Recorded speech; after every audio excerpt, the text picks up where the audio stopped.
Wow, I was feeling really confident stepping up here until I heard all that. And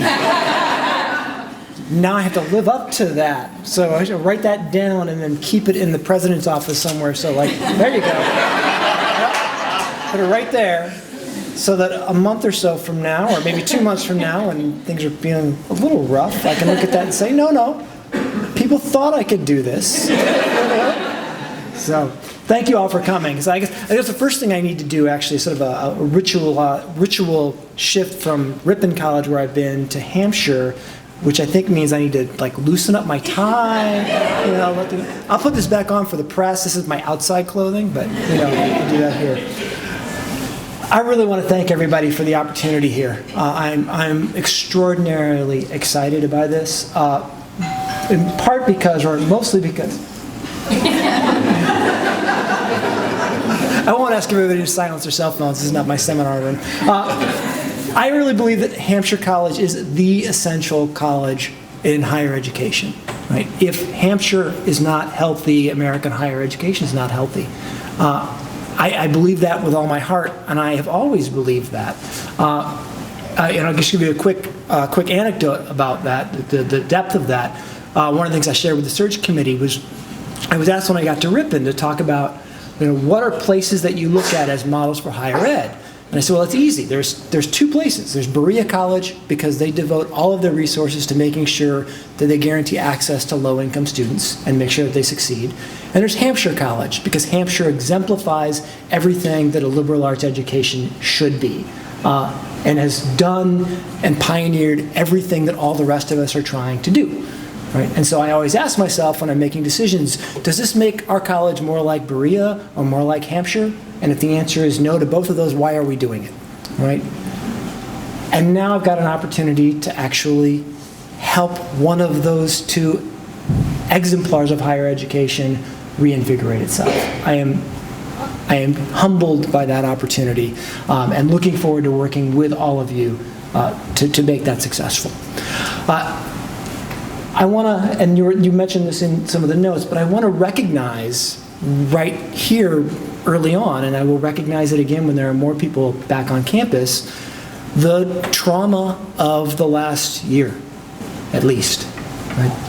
It's clear that there's been a lot of conflict. It's clear that there's been a lot of pain, some of it self-induced, right?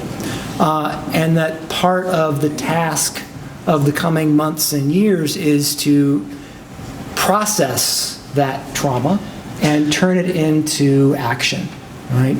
It's not, no one's ever going to get over what has happened here. No one's going to forget the losses that may persist to this community, right? But we need to use that as energy and fuel to become the next iteration of Hampshire as the leader of higher education. And part of that process of healing isn't just acknowledging it. Part of it will be, at least my hope is, that part of it will be widespread participation and engagement in a conversation about the future of Hampshire College. Right? Hampshire is an experimenting college. Right? Hampshire's job as an institution of higher education is to invent the future. We need to do that. We need to continue to do that. We need to do that again. And that involves dealing with conflicts about who we think we are and who we will be, and working through those and reaching some kind of consensus about what our future looks like, and then doing it and implementing it.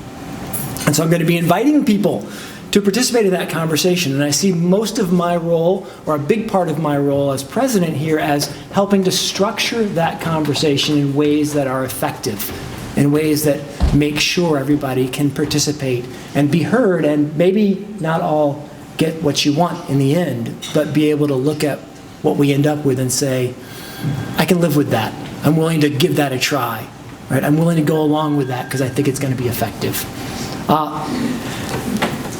I think a couple of things about what that vision needs to look like, right? And these are broad strokes, but I think it needs to be one that is clearly about experimentation, right? That we need to think carefully about what it means to do curriculum by successive approximation, right? That is a wonderful way to think about what education does, right? And we need to embrace that. And it's hard, right? But if we can do that and keep that in mind in our conversations, we can make progress. We need to continue thinking about how do we connect what we do here inside and outside of the classroom. How do we connect that to changing the world in real ways, right? How do we connect education to activism? We have to do that. And if we can answer those questions, we will get somewhere. We will make progress together. I will be meeting with as many of you as I can when I get here in early August, before everybody returns. But my expectation and my hope is that pretty early on, late August, early September, I'm not even sure when actually everything starts yet. I've been here since 7 o'clock last night, right? But whenever we get started and right before that, we're going to need to work inclusively but rapidly, right?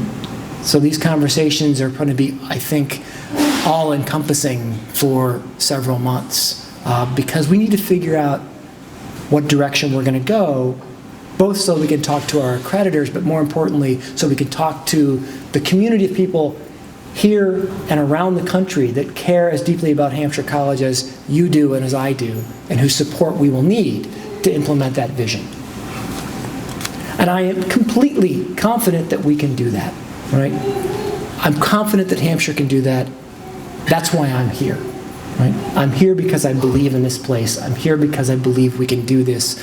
I'm here because I think it is our obligation to do it for Hampshire, for higher education generally, and for all of the students who need a place like this and are ready to come here.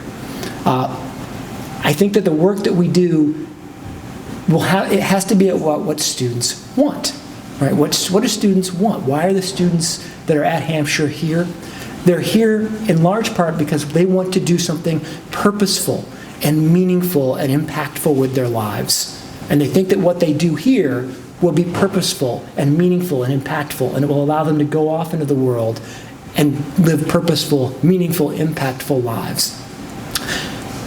And if I bring back to me for a second, when I ask myself that question, right, what is the most purposeful, meaningful, impactful thing I can do with my life and my career right now and for the next decade or two?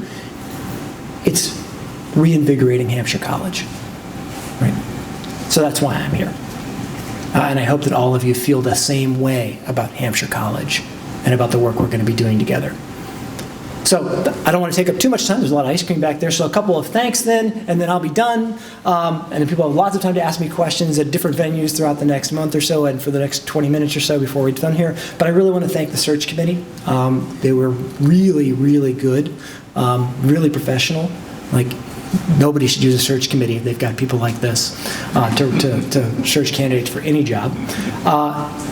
Thank the community that came out and participated in the interviews. That was part of something that was really impressive as a candidate was sitting in that room with 30 people from all around the campus and knowing that they had gone through difficult, hard conversations, and some of which were very raw, even in the room, and yet seeing all of them devoted to and committed to making a good decision for the college, right? It was inspiring and a wonderful thing to see. Hopefully we can maintain that energy. I need to thank the board for deciding to offer me the job. We just signed the contract about 45 minutes ago, so it's now official. I moved a bunch of stuff into the house last night, so I guess maybe that was the official time. I need to thank, even though they're not here, Ripon College, which has allowed me to practice experimenting with curriculum and practice helping lead a democratic community, and the faculty and the staff there who were willing to play in ways that they hadn't in the past and do interesting work that I think will then translate to what we're trying to do here at Hampshire. And I need to thank everybody who loves Hampshire College, right? Since many of them are going to be hearing from me soon, asking to put their money where their mouth is. And then, of course, the last people I need to thank are my family, who are willing to uproot themselves and move across the country on literally 1 week's notice. Right? This interview was last week, I was offered this job on Friday, right? And my daughter and sons found out Saturday that we were moving to Massachusetts. So my wife, Susan Rice, is right over here.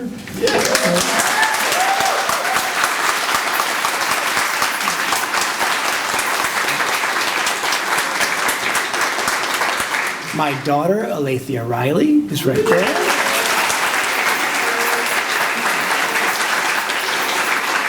And my son, Thielen Riley, who's running around making noises on his phone, I'm sure. So he's back there somewhere.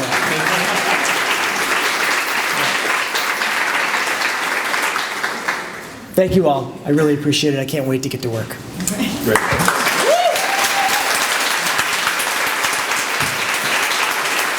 Well, it ain't over yet. Mr. President, please step up here. Oh. Absolutely.